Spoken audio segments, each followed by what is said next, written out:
All right. Hello, everybody. The Canadian Bitcoin Conference podcast, not the Canadian Bitcoin podcast, not to get confused with our. We're going to have to come up with another name potentially to not add to confusion. So thanks everybody for joining us. Akeem, thank you. Pleasure to have you on. Ben, happy to be here. Wasim, thanks for having me. What's going on, man? I'm doing good. I'm doing good. I'm excited to be here and chat. And again, one day in Bitcoin today. We got some price movement. We've Finally, got man. some action. We've got some things to talk about. So The summer Akeem, summer doldrums have been getting the better of us. it's been a minute. I mean, October wasn't that long ago, but man, it feels it right now. It's a grind, So man. Rare markets are a grind. it's been a grind. So I came just want to maybe just kind of introduce yourself to the audience. Like we've bumped into each other a couple times. I think the first time I kind of met you very briefly was at the Treasury event that we had at the No, Canadian Bitcoin conference conference. last year. It was Yeah, Canadian Bitcoin last year. exactly. Yeah, we were at the Yeah. Treasury event there. And then inadvertently or just didn't know, bumped into you at Strategy World this year. And that's where we got to kind of speak more at length. So just tell us a little bit about yourself, your background, and what brought you kind of initially to the Canadian Bitcoin conference. Awesome, awesome. So I'm Akeem Gardner. I'm CEO and founder of Canurta. We are a Canadian biotechnology company. Our main business is to turn plants into medicines that can solve inflammatory and neurodegenerative diseases. And we do that with unique artificial intelligence and some proprietary hardware that allows us to get to some super rare molecules in plants. Um, a few years ago, by background, way of background, I'm a law school graduate before I turned entrepreneur. So I graduated from law school in 2017. Then I went on an amazing journey in the cannabis and hemp space that has led me to now being the biotechnology CEO that you see in front of you today. And 2 years ago, when after Trump's inauguration, when Bitcoin started to go crazy, and I started to realize what was going on with strategy, my entrepreneurial antenna started to poke up like, whoa, something's going on here. Something's going on that can transform startups, SME businesses. And I need to really, really start to pay attention because biotechnology and startup life is hard enough as is, let alone having unsound money, inflationary money. And when everything's becoming more and more expensive, like how are you going to be able to survive? So when I started to pay attention to what was going on in the changes, when I started to really, really listen to Michael Saylor, and then I started to do my own homework and dive a little bit deeper to understanding some of the cyberpunks, the people who came before us, I realized that this isn't just a fad. This isn't the broader crypto ecosystem. Bitcoin is something unique, something unique, something one of one. And if we pay attention now, we're not only going to be able to set ourselves up for the decades to come, but for our kids and our kids' kids and all into the future. So, since late 2024, I told my best friend Randy, we got to pay attention. And since 2025 into 2026, we've been hustling around. We've been at all the events. We've been meeting everyone we could. When we found out that there was the Canadian Bitcoin conference in Montreal last year, we're like, we have to be there. We have to come meet the people who are pioneering the change in our country and here right here in Canada. And since then, Randy and us at Canurta, we've been just doing everything that we could do to get involved in the industry, to learn how to be true Bitcoiners, do things in our own way, and add value to the community every chance that we get. Yeah, excellent. So just a quick question there. It sounded like you kind of got into this quite recently, 2024, I think you said, and you mentioned Michael Saylor and strategy. Was that actually kind of your inflection point? Was that your entry point into Bitcoin? Was it the kind of the corporate adoption and how that would work for your company is how you came across that messaging? That's definitely what made the difference. The first time I heard about Bitcoin was back in 2017 But when I heard about Bitcoin, I heard about it in the context of smart contracts and the blockchain. So, as a recent law school graduate, when I was hearing about tokenization and well, first of all, when I heard about smart contracts, as a recent law school graduate, I was like, is this some sort of AI lawyer? Like, I just paid all this money to go to law school. What's a smart contract? So, that's what led me into understanding what blockchain technology was, smart contracts, so on and so forth. But then again, with tokenization and with learning about all the different asset classes that could be tokenized, again, as a law school graduate, no one was talking to me about broken money. Everyone was just talking to me about what you can do with this technology. So even though I had heard about Bitcoin back then, I was focused on what we can do with Ethereum, with smart contracts, Hyperledger, et cetera, et cetera. As a farmer, I was very, very focused on supply chain management and tokenizing the hemp and cannabis supply chain. So Ethereum and Hyperledger worked better for that at that time. But again, after Trump's inauguration, and when I started to realize what was going on with the fast fee rule changes, and I saw what strategy was doing, I was like, whoa, something different's going on here. I never saw this with the smart contracts and with Ethereum before. I need to understand why this is happening. And then that's what led me to realize, hey, this can be very, very useful, not only for my startup, but for other Canadians, SMEs, the sovereign Canadian, the sovereign individual around the world, et cetera, et cetera.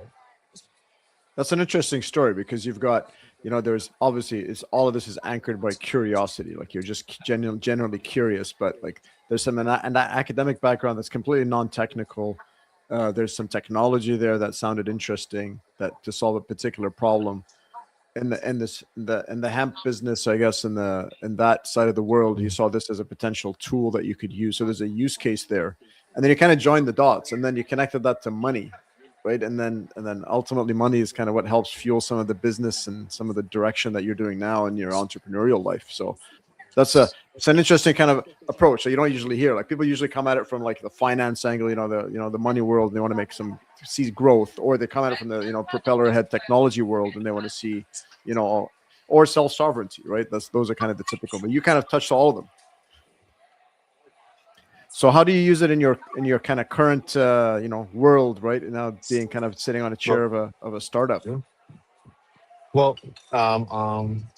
Akeem, you hit the nail on the head. And I always tell everyone, I'm just a lucky beneficiary, a lucky person of being in the right place, right time. And then I'm curious enough and maybe a little bit of crazy enough to explore each and every angle with whatever comes in front of me to see if it can bear some fruit. So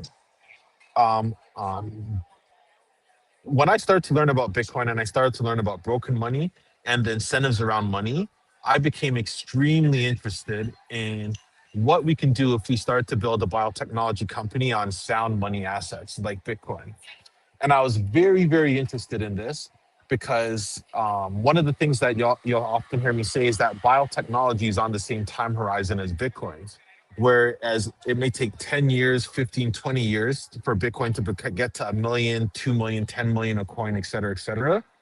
It's the same amount of time that it usually takes to develop a drug. Now, the challenge is that when you get inflation and when you get inflation in your money, the cost to develop that drug becomes more and more expensive over time. You need more and more money. But if you're building on sound money assets, if you're building on scarce assets, if you're building with Bitcoin as an anchor on your balance sheet, the value that you're able to derive from that capital to be able to use to explore and answer any of your scientific questions is much more narrow. It's not going to be like rapidly inflationary. It's not, our costs aren't going to be going crazy, et cetera, et cetera. Our balance sheet will grow alongside Bitcoin. And that's what made things a little bit exciting to me. Then when I started to learn about how people were using Bitcoin as an asset, just like real estate or just like any other asset where you can collateralize it, where you can borrow against it, where you can leverage it up to be able to get the liquid dollars to do what you need to do, I started to get really, really interesting ideas about how we can use it as a startup. So we pioneered a program called the Satoshi Trials. And in the Satoshi Trials, it's our R&D based program where, because in Canada, we get tax incentives when we do research and development. We get 35% of every dollar we spend on R&D back in a tax credit from the federal government. So I started to say, if I had this pool of Bitcoin on my balance sheet, if I borrowed against that Bitcoin 50% loan to value, I used that cash to invest into R&D, and then I would get my tax credits back. Could I manage that debt over time and allow myself the time for Bitcoin to mature and grow to whether it be pay back the loan or buy more Bitcoin or whatever. So that was my initial thought about how we can do things. And with groups like Ledin, ShakePay, APX, all providing services to allow you to collateralize your Bitcoin, I started to dibble and dabble as Canurta started to build our modest treasury that we have today. Of course, coming into heading into a bear market, I didn't know we were heading into a bear market, but we were in it right now. I realized how difficult it is when you and how challenging it could be when you take leverage against your Bitcoin. Luckily, I had some risk mitigation strategies. I always made sure we had extra Bitcoin just in case a margin call or anything was going to be able to come. But again, I was over prepared. This is the law school entrepreneur in me to be able to make sure that we don't lose the money because we have no dollar to spare. And you guys all know this in startup life, in business, no one has a dollar to spare. So fortunately, we've been making our way through. But now since we've been able to watch the industry mature, and this is where I feel so fortunate to be in Bitcoin. I tell people like never before have I seen something like this where you can just turn on a podcast, you can just go on Strategy's website, you can go listen to what the Strive guys are doing, what MicroStrategy is doing, what Sailor's thinking, like in real time every week they announce. And that's been such good training and mentorship for us because now it's given me more and more ideas about how I can mature the original Satoshi trials to the next version of what it will morph into as we continue to go from here. So more to come on that in the next couple months.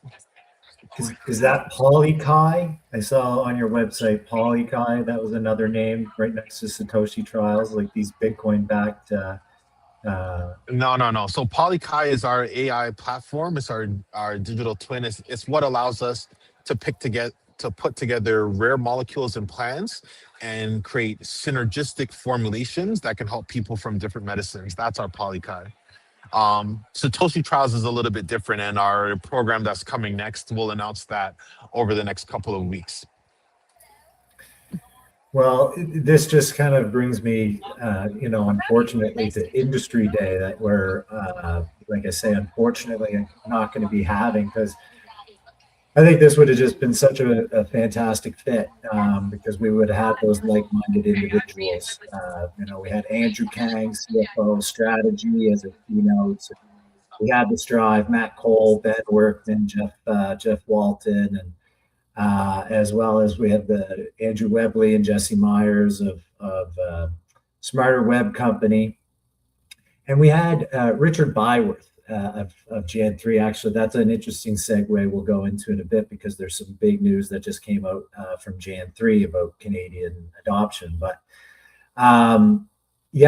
your unique perspective of how to use a Bitcoin treasury on the company balance sheet, but it also sounds like something unique there with it still is a balance sheet treasury operation, but it's within a clinical trial setup. You're using a government rebate program for a reflexive loop on a minor scale, like I don't know if that's something that you see other businesses do. Do you think what you have got is unique to just the medical industry? Yeah, so like anybody that's interested in Bitcoin and balance sheet adoption, what else can I do? This seems to be a bit of a new flavor. So can you kind of speak to just again how this is unique to the treasury model?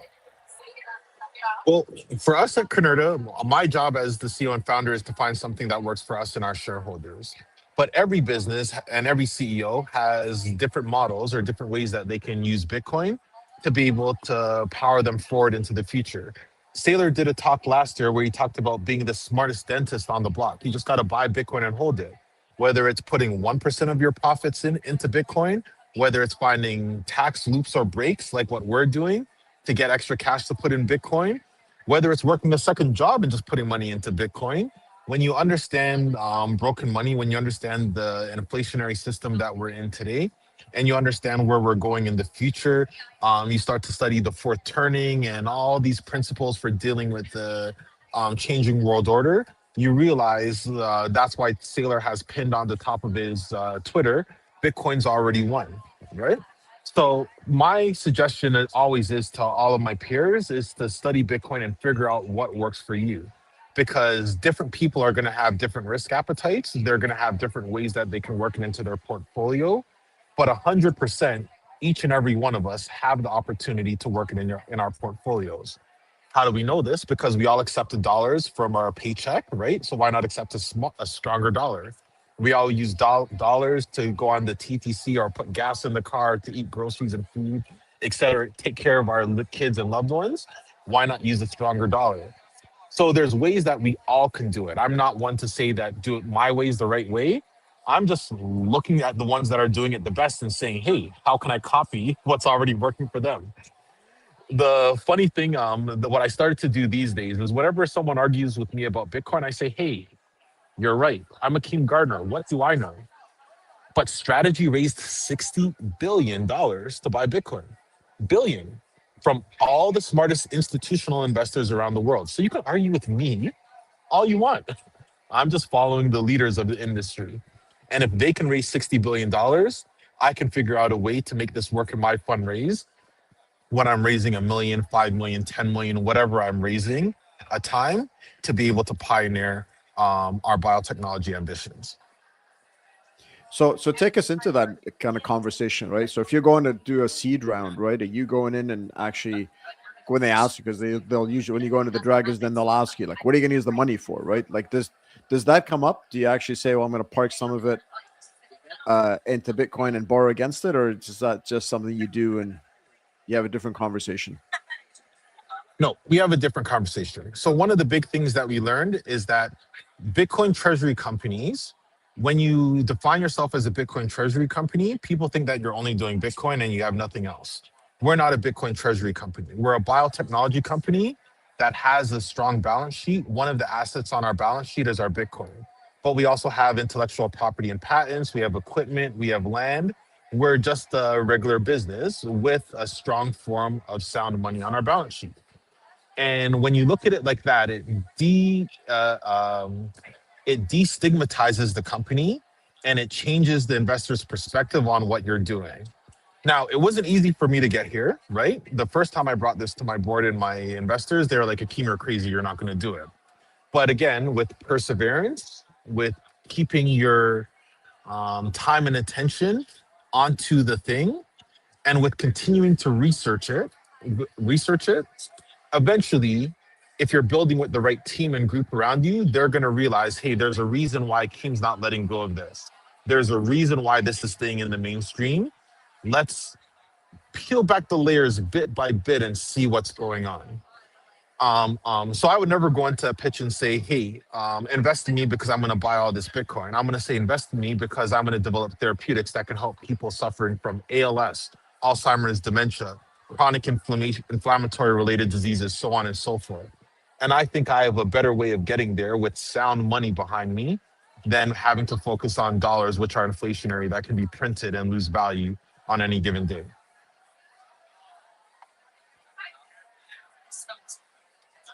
So in your early strategy, like, are you communicating that message to your shareholder base, like in terms of the Bitcoin strategy, or is that something that is, like how are you messaging to your shareholders as well? I just write about it. I throw blogs on Primal, send it out in newsletters. If you want to read it or not, I'm writing about it, right? In our board of directors meetings, I'm bringing it up to everyone, just letting them know what our thoughts are, sharing like things like the Bitcoin 24 models, all of Saylor and every other talk that I find pertinent or relevant to us. We share it. And then I write a lot of white papers and memos. Whether I share it or not in the public, my internal team at least knows what's going on in my mind about how we're seeing things. And then again, like I said, on a week to week basis, we get education all the time. Every week, Sailor announces what they did, and then everyone on Twitter goes and analyzes it. So I get the benefit of taking a look and seeing, hey, would this work for us or would that work for us and why? We get to learn from others. And that's one of the biggest advantages that we have. We don't have to be the leaders, but we could be very strong followers in this game and make this work for us with our and towards our ultimate goals. There's a lot of companies out there, right? And I think this is kind of Sailor's point. Like these are operating companies, and if you want to put sound money on your balance sheet, you got to kind of look at your business and fundamentals of your business. That doesn't change, but gives you the potential to safeguard your business and give you that longevity, right? So I think are you finding other companies in your ecosystem starting to ask questions about that? No, everyone's scared. It's a bear market, man. Everyone's scared, and we're Canadians. So Canadians, we're always going to be the last to follow. We're going to be really generally, we're going to be really risk adverse, right? We don't understand Bitcoin, blah blah blah blah blah, right? Like Sailor said, by the time Canadians sort of adopted it, Bitcoin's going to be at 1 million, because that's when the banks are going to recommend it, is when they made all the money on it. So that's one of the benefits that I have in being able to do things a little bit different. I'm not a traditional biotechnology CEO. I'm a law school graduate, a psychology philosophy graduate, and I'm a basketball player. So I'm able to push the needle, do things that logically make sense to me that maybe the other seasoned biotechnology investor might not do. That can come with a lot of warts and a lot of pain, because I'm going to make mistakes because I'm doing things for the first time. But my team and I are very good at learning from those mistakes. Not only the mistakes that we made, but that we see others have as well. And we can be really creative about how we approach getting towards our goals. So I remember last year I was telling some of my other biotechnology founder friends what we were trying to do, and they're like, you're crazy. If you're going to try that, you're going to talk to your board, your investors, so on. I'm like, guys, I'm just trying, right? If it doesn't work, what's the worst that's going to happen? You sell your Bitcoin at a loss. But if I'm right, we can build one of Canada's next big biotechnology companies, and we won't have to fundraise forever if we can hit our goals of what we want our treasury to be, because Bitcoin's going to be at X price in 2035 or 2045, and Canurta will have the ability to collateralize that Bitcoin and do all the research we need to do to solve whatever disease comes our way. So you're building your own nuclear generator, right? Or what Sailor calls it, right? Like his nuclear engine. His little engine, right? You're building your own engine, right? So to kind of fuel the company. So, biotechnology refinery, Bitcoin refinery. Same there you thing. go, man. There you go. So do you see? If you kind of just fast forward here, right? Like, so you talked about the fact that you kind of entered, and the strategy you started, and then we dive deep into a bear market. We're scraping the bottom here. Well suited name here, Ben. Right, the bottom is in. We'll come back to that maybe in a second, right? But maybe debate that a bit. But hey, so okay, let's assume the bottom's in. Like, so what do you think this is going to look like for you in a bull market, like in a raging bull, where we kind of overshoot the all-time high that we had in October? Oh well, my big hope is that the perseverance in the bear gets recognized when we go back out into the public to fundraise. That people realize that Akeem wasn't just doing this as a phase. Canurta wasn't just doing this as a phase. We really believe in Bitcoin and what it can do for the future of medicine. And we could talk about a little bit more of that a little bit later as well, because I have some fun facts for the audience that we'll touch on a little bit down the line later. But as the bull comes back, the interest around anyone who has Bitcoin on their balance sheet is going to be there. And we see it every week, right? People are capitulating. They're selling the Bitcoin. They came in because they thought it was hot, that there was going to be a tool to help them raise more money. But they weren't really Bitcoiners. They weren't really trying to understand what was going on. They were doing it for the benefit of their share price. And of course, you have to do what's in the benefit of your shareholder. But if you can educate your shareholder base so that they can all sort of start to think about, again, forget Bitcoin, just sound money economics, then they'll understand why over the long term, that assets like Bitcoin make sense on the balance sheet. And that's one of the things that they taught us at law school and company law class, the difference between short-term shareholder primacy and long-term shareholder primacy. So even starting my journey, I always took a long-term view of what was going to go on, right? Like in 2017, when I started my farm, I said if I start in Canada in 2017, because Canada is legalizing first, by 2030, when the rest of the world legalizes, we're going to be ahead of the game. That was the 13-year vision that I had. So come to see things now where the US is getting ready to legalize and or reschedule cannabis and then potentially legalize in 2027, 2028, who knows? We already have a moat around our rare molecules, how we look at our plants and our therapeutics, because we took this long-term view. The same thinking applies to Bitcoin or sound money principles. Biotechnology is on the same time horizon. So that's how I like to approach it. And that's what I think is going to play out for us in our benefit when we head into the next bull run. I had I was on your blog there, and I had noticed your article in August, I think earlier this year. And I only had a chance to briefly kind of go through this. And so you were looking to you were looking to go public, I believe, if I'm not mistaken. And that didn't go through. And I believe it was because of while your accounting practices were great for kind of corporate level, going to public level, there's a whole new, you know, financial auditing structure. So I've experienced that going from personal accounting to corporate and going, well, this is how I did it. And so just kind of a bit of the, the entrepreneur out there that might be interested in maybe one day going public.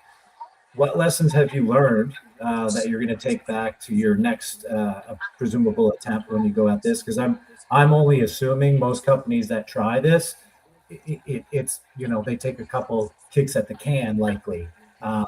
So yeah, what lessons can you provide anybody that's interested in that?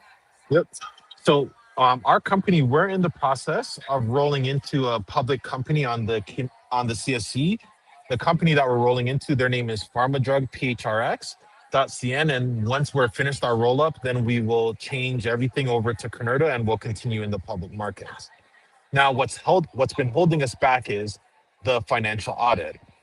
And the financial audit under IFRS is way different than tax accounting and way different than private company accounting in how you report things, how you report assets, how you report research and development, so on and so forth.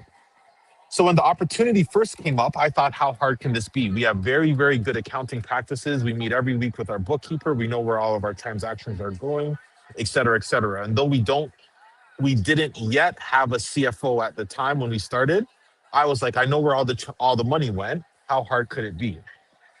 So the biggest lesson that I learned is, and I feel really, really good that I have a good group of board of directors and advisors around us, because everyone is telling me that this is normal. Even though I'm impatient, I thought we were going to be there. Everyone said this is normal. You have to have the right people around you. You have to have the CFO before you want to go on this journey. As good as you think your practices are, you want to vet things and stress test it over and over again before you go on the journey, because that's when you become most efficient with your dollars. You can do it and you can go along the journey, but it's going to be painful. Now, fortunately or unfortunately, I'm okay with a little bit of pain. So Akeem, let's just jump out and let's just get the job done. But for anyone else that's following me, and if I were to do this over again, my biggest thing is on day one, have the team. On day one, don't think that you can get it done all by yourself. On day one, ask a lot of questions to the exchange, to your lawyers, to the auditors about how this is going to go, and make sure that you're properly organized, because then you get to save yourself a little bit of stress and a little bit of pain on the journey. So we're going to get there. We're still in the process. We're probably a couple of weeks away from getting our 2024 done. Oh, the other lesson is the first one's always the hardest. This is the first audit that we're ever doing. The 2025 audit and then our 2026 audit, they're going to fly by like a breeze, because now I know what to expect. And now I have the CFO and the support that I need to be able to continue to roll things over and be really, really efficient. But up front, I didn't know what I didn't know. I could only learn by going through the experience. It hasn't been the worst of experiences. It hasn't been the best. We're making do. We're gonna be okay. Ben, do you have any other business questions? Because I'm itching here, man, to ask the tough question, right? Like we're knocking on the door of 70K here, right? While we're talking to Akeem. I think we just keep talking. We can keep rocketing to the moon here, man. So I hope so. I don't know what's going on today, but market's really pumping, man. I think the bear is getting uncomfortable. So do you want to ask Yeah, the question there, Ben, or is the bottom in, or what's going on here, yeah, man? yeah. What's So your it's the readout, bottom Akeem? bid, and yeah. So the U.S. is pumping our bags right now. The Treasury's pumping our bags. Is that it? That's what it looks like. I saw the news a little while ago and I was like, oh my gosh, finally we got some news. We're back. People have been calling for the big print for a long time. And me and my buddy, we were saying, finally, it looks like the opening cracks are here. So, again, this is my first bear market. So I'm really, really interested in seeing how it all plays out. On our side, though, we're trying to not make any predictions. Stay humble, stack sats, stick to your DCA. That's the other thing that I recommend to everyone. Just stick to the DCA. Bitcoin's way too volatile and way too stressful to worry about what's going on. I saw, I can't remember what the gentleman's name is, Simon. I can't remember his last name, but he's like, the goal is every month to own more Bitcoin than you owned the last month. As long as you do that, you're fine. Keep it simple. Yeah, Wasim, Simple. what are your thoughts on like? So are we just as Bitcoiners? Are we now just cheering on money printing? Like, is this what it's come to? Like, we're so desperate for our bags to be pumped that we'll take a little bit of liquidity. Well, I mean, there was a conversation on this being the debasement trade, and I think there's not a lot of narrative around debasement trade anymore. So, but we all know, right? I mean, at the end of the day, like the money printer is going to go burr at some point, right? And you're going to see the cracks, as you called it, Akeem. That's not going away. So, and we're taught, and it's not easy, right, to talk to kind of have a low time preference, right? Just kind of play the long game. And in the world of money and investing and trying to put savings aside, you're going counter to everybody else. Everybody's running the other way, trying to make a quick dollar, right? And trying to see what's the fastest way they can actually make their buy the Lambo. And well, it doesn't work that way, right? Not in the inflationary world that we live in today. So you got to find sound money principles. And I think you gave some examples there on to how you've done it in your corporate world, and it sounds like you're also, if you're DCing and hodling, and you're probably doing it in your personal life too, right? So how has it changed your life? Oh, for me, just a lot more focus, a lot more steadiness, way better budgeting, and interestingly enough, way less debt. Because I know I want a DCA, and because I know I want the Bitcoin, that's like my reward. I have to be very, very focused with how I pay off my credit cards, my student debt, and so on and so forth, so I can have enough to DCA. And I was talking about this with one of my friends, right? Sometimes you think, hey, I want to pay off and get out of my debt ASAP. But debt, I've never looked at it like a super, super bad thing. It is, again, debt's bad. No one wants to be debt ridden and so on and so forth. But if you can make your payments and you can balance things on a proper financial budget, my bet is that over the long time, Bitcoin's value is going to exceed the debt that I have. And eventually it might be just selling a few sats to just get out of my OSAP or whatever it is, right? So it's helped me just look at the world a whole lot differently in regards to what my goals are personally, what my business goals are, what my goals are for family. Like I have my BitKey and I have my BitKey inheritance. So my wife is set up to be able to get my stuff. If anything ever happens to me, just thinking things through like that. These are just things that I wouldn't have done years ago because I never had any reason to. So these are some of the things that Bitcoin's brought into my life. Other thing, right now I'm Uncle Keen. Don't have kids of my own yet, but we'll see what the next couple of years bring. But Uncle Keen to a 9, 2 5-year-olds, and then my god kids, and they all know what Bitcoin is. They all know, oh, that's Canurta the brand, and that's Bitcoin. What's Bitcoin? Bitcoin's money, so on and so forth. My niece, she sends me these like remember to stretch infographics from her chat GPT. She takes grandma's phone and sends it to me. Like remember to stretch. So for me, Bitcoin with AI and what's going on today in the agentic world, I always remember that we're living in a world where we had to evolve through all these technological transformations. But our next generation, they're living in a world where this is all they know. They're growing up natively knowing that Bitcoin's money. So that makes me really, really excited to DCA to be able to put stuff aside, to not take too much leverage, but also not being scared to take leverage against your Bitcoin so that you can live on a day to day, knowing that you're planning for the long term. And the long term just isn't long term in my life, but it's in my niece and my nephew's life, in the future if I have children of my own, and then their next generation, so on and so forth. Yeah, that's good. The rich get richer when they own assets. You have an asset that's appreciating in fiat terms, but then you have a debt that's depreciating in dollar terms. So it's um, going in opposite directions there. Mhm. Um, You had some yeah, things you wanted to say, some fun facts. Curious now. yeah. You got my curiosity perked. What do you want to Awesome. cover? Ben, I don't know if you remember this. If you remember this, but the first time I met you, you had given a talk on the stage, and you had given that Hal Finney quote, and I told you that I was doing this for Hal Finney.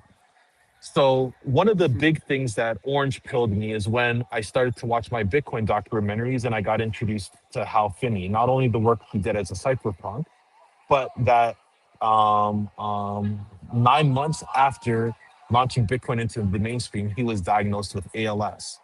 And I was like, what are the chances that over the years we've been working on a solution to help people that are suffering from ALS, Alzheimer's, dementia, and other neurodegenerative diseases? So when I found that, and then I started to learn about Hal's story, not only his life with ALS, how he passed away from it, and then his cryonics story, which we can talk about later. I knew that what I was doing um, for myself personally, I was in the right place at the right time to take on this journey. So part of our Satoshi trials and part of the work that we're doing with Polykai in our business is to be able to use money raised, but also money earned when we make revenue from selling our products to go back into ALS research to be able to honor the people that come before us. Sailor always says Bitcoin's for the hopeless. When I met Sailor, I said, Sailor, I'm doing this for the hopeless. Who's more hopeless than someone who gets ALS and who has a death certificate that's going to be signed in on average 2 to 3 years? But I know that with with a Bitcoin treasury behind a biotechnology company, you're going to have sound money that you can leverage forever to be able to go back into the treasure chest, to be able to draw out resources, to be able to continue to invest and find a cure, a solution for this disease. So it was really, even though all the stuff happened with Trump markets, so on and so forth, it wasn't until I watched the documentary and I learned about Al and what happened on his side that I was like, whoa, I'm actually here for a reason. This thing is not an accident. And Bitcoin's going to have a role to play in helping everyone in the world that suffer from this horrible disease. Well, that's excellent to hear. Yeah, that's a nice message to kind of put out there. I guess on your note about using debt against your assets, against your Bitcoin. Next week, we'll be having Carlo from ShakePay. He'll be joining us on the podcast. They've had a pretty big week in the last week and a half, enrolling quite a bit of Amazing. products, a savings product, a Bitcoin-backed loans product. Amazing. They just got the physical card out. There was a few things in the launch there. So anybody that's watching next week, we'll have Carlo of ShakePay. So if you are I got my interested, card right here. hey, yeah, are you? Got my card right here. What number are you? What number are you? Are you one of the Uh, early? Do you have a no, number no, on no. yours? No, I just missed that one. you just missed. I got booted out on the last day. He But was I love Yeah. before. Shake Pay. All He was, Canadians, Shake Pay. he was before you, Ben. That's all you need to know. Yeah, well, I didn't even get. Well, I have mine coming My now, but I point. wasn't one of the early ones. My He's a my special one. buddies, my buddy's all excited. He was 127, I think. He was pretty early. So yeah, next week we have Shake Pay. I want to remind everybody this weekend, Learning Bitcoin is taking place in Vancouver. That's something that if you're in that area that you should be checking out, making sure that you're there. And we don't. It sounds like I'm ending it, and maybe we are, but I just we mentioned Canadian adoption a couple times. We even mentioned Richard Byworth, who is of Jan 3. There was a report that just came out today of Nation State Bitcoin Report 2025. I'm not sure if you guys caught wind of that yet. I think it only just came out. Yeah, I just saw that. Yeah. So this is Jan 3. This is Samson Mao's company, and they're spearheading adoption around the world on the sovereign level. And they just put out a framework of figuring out, how to measure, a nation's adoption level of Bitcoin. And so there's things including reserve accumulation, mining, financing strategy, legislation, tax treatment, legal tender status, strategic reserve, financial inclusion, education, business activities. So do you think we made the top 20? I have no clue, but I'm excited to find out. Tell us, man. I don't know. I didn't read the report, but I saw the announcement. Yeah, tell us, man. No, so we did not make the top 20, but Jan 3 recognizes us as an emerging Bitcoin nation. So we're an emerging Bitcoin nation. Oh, Ben, you went on mute.